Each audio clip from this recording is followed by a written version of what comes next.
It was late, almost 11:13 at night, where the world feels still. My room was dimly lit by the soft glow of my bedside lamp when the unexpected sound of a knock at my door broke the stillness of my room. "It's me, Sandra," came the reply. "your neighbor." At this hour, my mind raced as I glanced at the clock on the wall.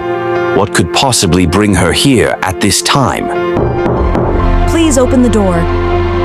I hesitated for a moment, then made my way to the door. My curiosity piqued. When I opened it, I was met with a sight that left my breath caught in my chest. There stood Sandra in a sheer flowing nightgown that seemed to shimmer in the soft light. It clung to her body in all the right places, her melon standing protruded on her chest and so inviting. And for a moment I couldn't look away. Her eyes, wide and vulnerable, locked onto mine. I tried to steady my breath, my heart racing. I stood there, my eyes locked into her oversized melons, my gaze like a hungry lion waiting to devour its prey. Why? Why are you dressed like this? I stammered, unable to take my eyes off of her. My words faltered, betraying the sudden intensity of the moment. Before I could process my thoughts, she stepped past me, her soft scent filling the air as she hurried into the room. The nightgown swirled around her as she moved, and I couldn't help but notice God's grace in her backyard. With every step, her heavy bakassi shaked like a running stray elephant, seeking its herds. Sandra is graciously endowed, I must confess. I have never really looked at her in that light until this night, maybe because she was always either in a heavy gown or corporate wares. "I can't stay in my apartment. I heard footsteps in the kitchen, but when I checked, there was no one there. As I was heading back to my bedroom, I heard the steps again, so I ran out. Can I stay here just for tonight? I promise I'll leave before anyone notices tomorrow." Her words were desperate, filled with a sense of fear that I couldn't ignore. But there was something else beneath the surface, a subtle invitation, an unspoken promise. Is everything all right? I finally managed. She looked at me, a flicker of something deeper in her gaze. "I won't be any trouble," she said quickly. "I'll do anything you want. Just let me stay." The words hung there for a long moment, each one building a tension that I couldn't escape. I swallowed hard, unsure if I should give in or if I should send her away. But there was something in the way she looked at me, something that made it impossible to say no. All right, you can stay. I said finally, my voice betraying my own uncertainty. But you can take the couch. I turned to grab a blanket for her, but when I returned, I was once again taken aback. Sandra had already settled onto the couch. The short nightgown she wore had ridden up, just enough to reveal the soft curve of her legs. Her bakassi full everywhere in the couch, and her legs slightly spread but wide enough to reveal her black, patey lines. It was tight enough to reveal everything without necessarily removing it. She was looking at me, her eyes full of unspoken words. The silence between us was thick, charged with a tension neither of us had asked for, but both of us felt. Before I could speak, she turned to me with a mischievous smile. "Do you want anything, neighbor?" she asked, her voice low and inviting. I stood frozen for a moment, unsure of how to respond, but the question echoed in my mind long after the words had left her lips. This morning, I saw Sandra by the corridor. "Good morning, neighbor," I greeted, trying to sound casual, but she didn't say a word. She walked past me like I was invisible. No glance, no smack, not even a twitch of recognition, just pure silence. I stood there, baffled. Was it about last night? But I didn't even touch her.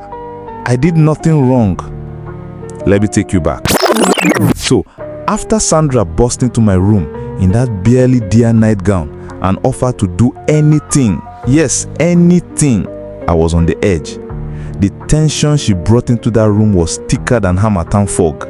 And honestly, with how she looked, I was ready to pounce like a hungry Rottweiler.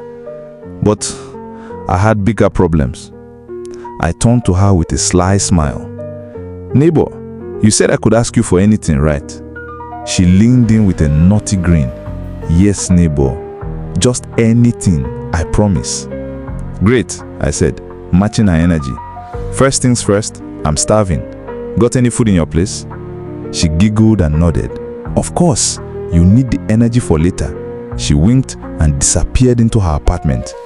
Minutes later, she returned with a steaming plate of jollof rice, chicken so big it looked like it went to the gym, a chilled bottle of Coke, and even a can of bullet for backup. I blinked. All this for me? She bowed slightly. Yes, my king. My king, she said. If only she knew that Abuja kings come with kingdom problems. So, between bites of jollof and sips of Coke, I said, Sandra, truth be told, before you came last night, I was thinking about my life. Things haven't been going well. My landlord called again. He wants the balance of my rent before the week ends. I'm short of 100K. If you could help me with that, I would be truly grateful. She paused. I could see her face shifting from soft to serious. That's all? She asked. I hesitated. Well, not quite. See that mountain of clothes in the corner? Been piling up for weeks. If you could help me wash them, that would be kind. Oh, and if you could clean up the room too before you leave in the morning, I would appreciate. No rush though, especially since we are not sure if that mystic kitchen figure is still lurking in your flat. That was the moment everything changed. Her expression, cold as stone. She stood there, eyes blazing, lips tight. Then, without a word, she stormed out of my room like thunder with hips.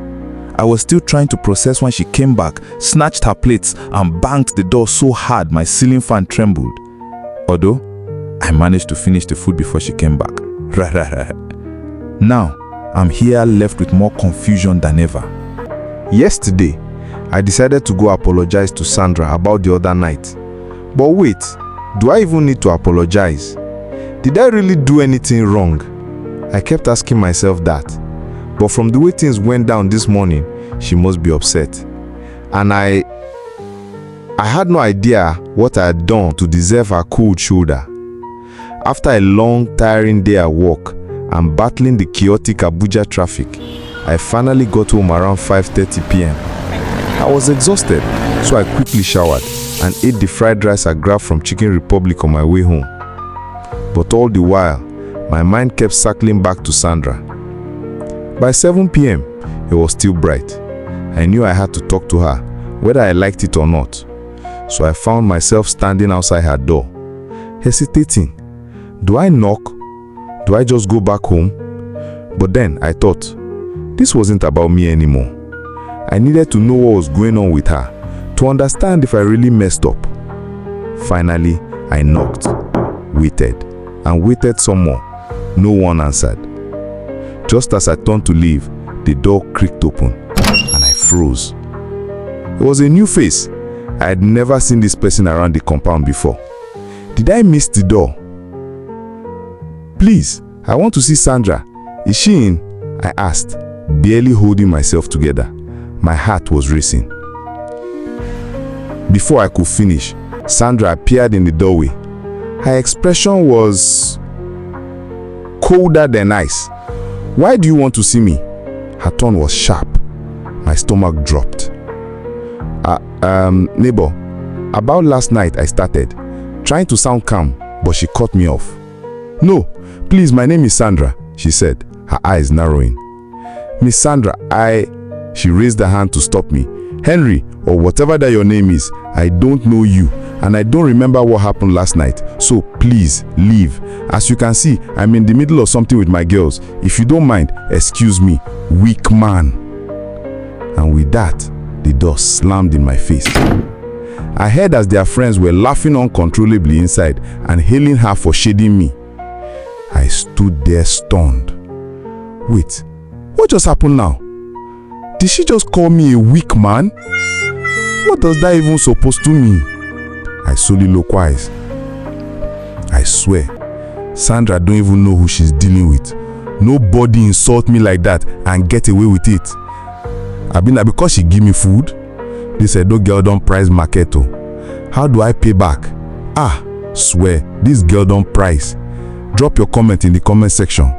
Share this story and subscribe for more stories like this.